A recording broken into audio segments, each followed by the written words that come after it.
Assalamualaikum warahmatullahi wabarakatuh. Pada kesempatan kali ini saya akan memberikan tutorial bagaimana cara membuat absensi atau presensi melalui aplikasi besutan Google, yaitu Google Form atau biasa disingkat dengan GForms. Pertama sekali yang kita lakukan adalah mendownload aplikasi tersebut melalui website atau situs atau melalui aplikasi Play Store ya. Nah, setelah kita masuk ke aplikasi Play Store, di pencarian kita ketik Form ya. Kemudian ini dia ya. Kita pindahkan saja biar lebih enak ya. Kita klik. Nah, karena saya sudah menginstalnya, maka saya lewatkan, saya klik buka. Bagi yang belum menginstal, silahkan diinstal ya sampai selesai. Setelah selesai baru dibuka. Nah, kita buka aplikasinya. Ketika kita buka aplikasinya, ada dua item yang muncul pada kolom halamannya. Yang pertama adalah Google Forms dan yang kedua adalah Survey Hearts. Google Forms ini adalah membuat formulir, sedangkan Survey Hearts ini untuk membuat survei. Karena kita ingin membuat formulir untuk presensi atau absensi, maka kita klik Google Forms. Kita klik Google Forms. Nah, kalau seandainya kita belum pernah buat sama sekali, biasanya halamannya itu tampilnya kosong, putih gitu ya, blank. Karena saya sudah pernah buat, maka apa yang telah kita buat akan tampil di halaman awal itu. Selanjutnya kita klik untuk membuat formulir baru. Kita klik tanda tambah yang ada di kiri bawah, di kanan bawah. Kita klik. Nah, ketika kita klik akan ditunjukkan model-model templates yang ditawarkan oleh Google Forms. Bisa dilewatkan dengan membuat create blank form. Artinya kita membuat tanpa ada template dengan blank form gitu ya. Artinya formulirnya kosong gitu ya, blank, tanpa harus ada template dari bawaan Google. Kita klik di create blank forms. Nah, ketika kita klik, maka akan ditunjukkan langsung ke untitled forms. Nah, untitled form ini adalah judul daripada formulir tersebut. Kita isi contoh, ya ini kita contohkan judulnya adalah presensi peserta kursus Kind Master online. Oke, setelah selesai, lalu di kolom deskripsi kita isi apa deskripsinya. Kita contohkan, isilah sewaktu proses kursus sedang berlangsung. Nah, ini sudah selesai untuk judulnya. Setelah selesai, maka kita klik untuk menambah hal yang ingin kita cari informasi, ya ini kita klik tambah tanda tambah pada kanan bawah. Tanda tambahnya yang ini ya. Ini, kita klik ya. Oke, kita klik. Nah, ada beberapa item yang ditawarkan. Yang pertama adalah short answer. Short answer ini untuk mendapatkan jawaban yang singkat. Long answer untuk mendapatkan jawaban yang panjang. Multiple choice ini ada beberapa pilihan untuk dipilih. Yang dipilih cuma satu saja. Sedangkan checkbox ini bisa memilih lebih dari satu. Drop down adalah jawaban yang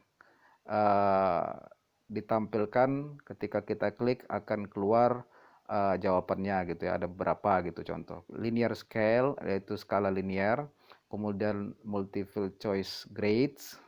Dua item ini jarang digunakan. Kemudian ada dates, ini untuk tanggal, time, waktu. Nah, yang pertama sekali karena saya ingin tahu siapa namanya, maka saya klik short answer. Nah, kita buat contoh di sini. nama peserta. Nah, di bawahnya ada tulisan required. Required itu artinya kalau di laptop itu kalau settingnya bahasa Indonesia tertulis adalah diwajibkan. Artinya apa? Setiap peserta tidak bisa melewatkan pertanyaan ini, tidak bisa dikosongkan, artinya wajib diisi. Jadi ketika sudah selesai mereka mengisi dan baris ini tidak diisi, biasanya tidak akan bisa dikirim dan akan muncul tanda merah supaya masih ada yang kosong gitu ya. Nah, maka karena kita butuh jawabannya, maka kita klik required atau diwajibkan. Nah, setelah selesai, kita umpamanya mau mencari lagi ya, menambah lagi, klik tambah-tambah. Kita ingin memberikan multiple choice ya. Nah, multiple choice ini adalah banyak pilihan, cuman hanya bisa dipilih satu gitu ya. Contohnya kita contohkan nomor absensi, artinya nomor urut pada daftar peserta yang telah dipilih gitu ya. Nah, untuk menambah nomor-nomornya, maka kita klik add option ya. Add option ini dia ya. Ini add option, diklik. Kita klik. Nah, apa optionnya? Yang pertama contoh nomornya 1 gitu. Nah, untuk menambah lagi nomor yang berikutnya, option yang lain kita klik 2 ya. Bisa langsung secara otomatis dengan mengklik tanda ini ya, kalau di HP saya ya. Saya tunjukkan, saya lingkarkan. Nah, ini. Kita klik aja langsung ini, biasanya akan muncul option berikutnya gitu ya. 3, 4, 5, mau sampai berapa gitu ya, mau kita buat. Nah, saya padakan mungkin sampai 7 saja gitu ya, selesai. Nah, kemudian kita menambah lagi, apa mau kita cari lagi, maka kita klik tambah. Selanjutnya kita mau buat checkbox, artinya bisa yang mengisi formulir itu memilih lebih dari satu. Kita contohkan adalah hobi gitu ya. Apa option pertamanya? Kita contohkan option pertamanya adalah membaca. Kemudian kita tambah option berikutnya menulis. Bisa juga dengan menggunakan tombol yang telah saya lingkari seperti pada tombol sebelumnya gitu di keyboard. Kita buat sini berenang gitu ya, bermain musik atau musik gitu aja, biar tidak terlalu panjang nanti jawabannya. Atau kita tambah lagi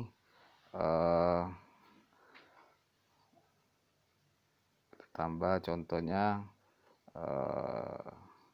shopping gitu ya, mungkin ini pilihan untuk perempuan gitu ya.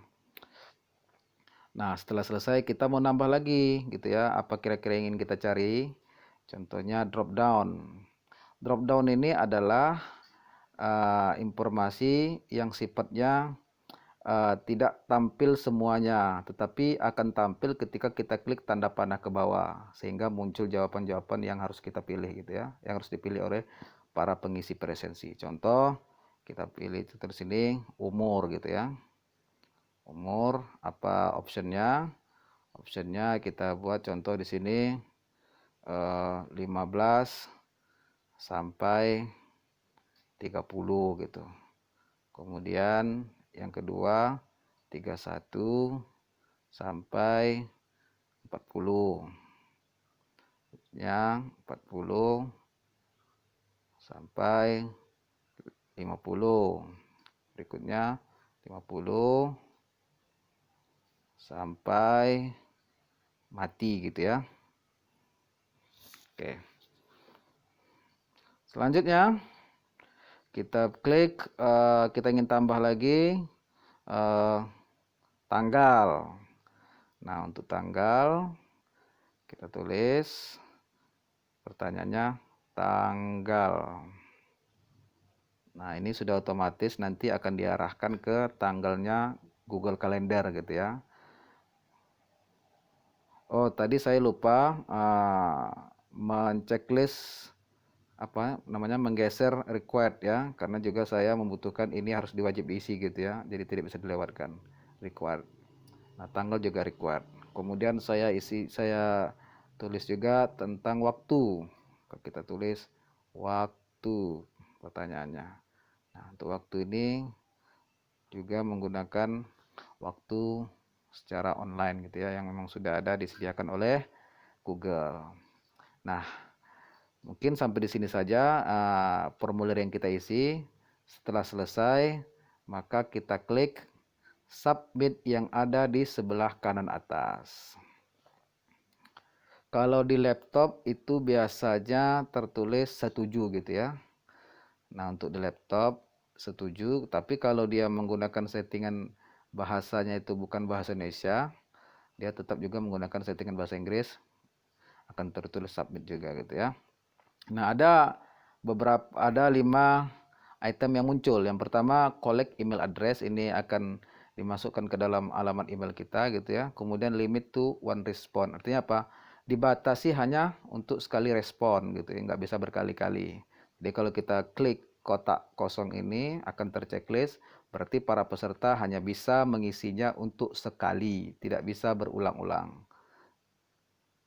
Saya klik checklist saja ya. Kemudian allow respond to edit respond after submit. Artinya apa? Para responder itu boleh mengedit respon yang telah dia isi gitu ya. Setelah dia setujui, boleh mengeditnya gitu ya. Mungkin ada kesalahan data yang diisi, dia boleh mengedit. Mengedit ini tetap pada jalur di mana dia telah mengisi data yang telah dia isi. Jadi dia tidak bisa membuat data baru. Nah, di sini ada allow responder to view summary, artinya apa?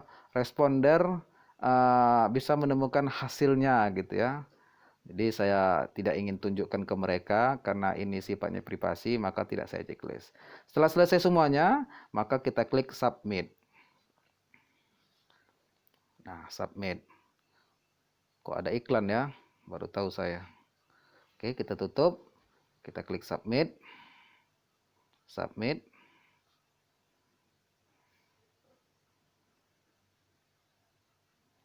Sedang membuat formulir ya. Membutuhkan waktu ya, tergantung jaringan biasanya. Oke, sudah selesai. Nah, setelah selesai maka akan tampil halaman copy link dan view form. Copy link ini untuk mengirimkan link ke para peserta atau melalui website juga bisa, atau melalui grup WA, email ya. Jadi cukup kita klik aja copy link ya. Copy link itu kita klik gitu ya. Ini, nah, diklik.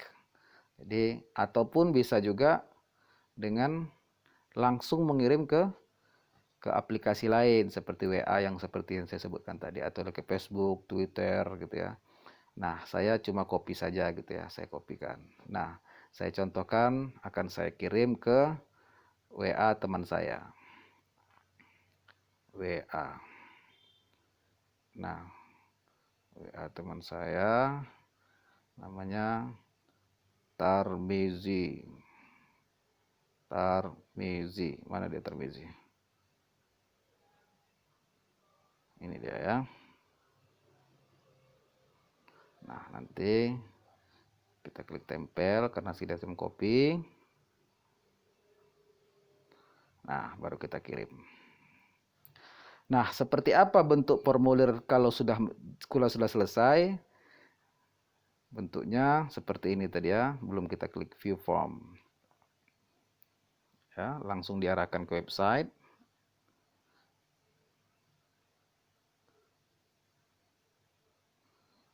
Sedang berproses ya. Nah, seperti inilah tampilan view formnya.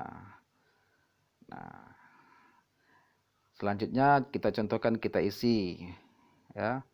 Namanya contoh Pauzi. Kemudian nomor absen nomor 3. Kemudian menulis. Umur 40 sampai 50. Tanggal 28 hari ini gitu ya.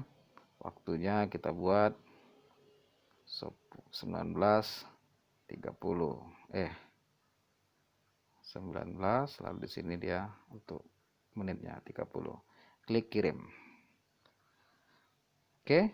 Nah, presensi kursus online master online ya, telah direkam dan telah dikirim ke Google Form. Nah, selanjutnya untuk melihat siapa saja yang telah merespon, bisa kita langsung ya melihatnya di responder. Ini sudah ada satu orang yang merespon ya. View respon. Ya, ini ada beberapa item. Ini form statusnya aktif gitu ya. Kemudian ini untuk mengedit formulirnya. Kemudian ini untuk melihat siapa yang sudah merespon, ini untuk men-share. Kemudian ini untuk melihat bagaimana preview formulirnya. Kemudian duplikat, ini untuk menduplikasi, kemudian mendelete atau menghapus. Kita sekarang lihat untuk siapa saja yang sudah merespon. Satu orang langsung ditampilkan. Ada iklan ya. Nah, ini summary-nya. Nah, summary-nya dalam bentuk diagram gitu ya. Sudah ada yang mengisi gitu ya. Kemudian kita lihat di individual. Individualnya tampilannya seperti tampilan tabel. Jadi sudah enak gitu ya. Seperti itu. Kemudian ada ekspor. Nah, ekspor ini kita akan mencetaknya dalam bentuk beberapa tipe, bisa dalam bentuk Google Sheet, Excel ya, CSV ataupun PDF. Ekstensinya seperti itu ya. Oke. Jadi demikian saja tutorial membuat Google Formulir. Demikian saya akhiri. Assalamualaikum warahmatullahi wabarakatuh.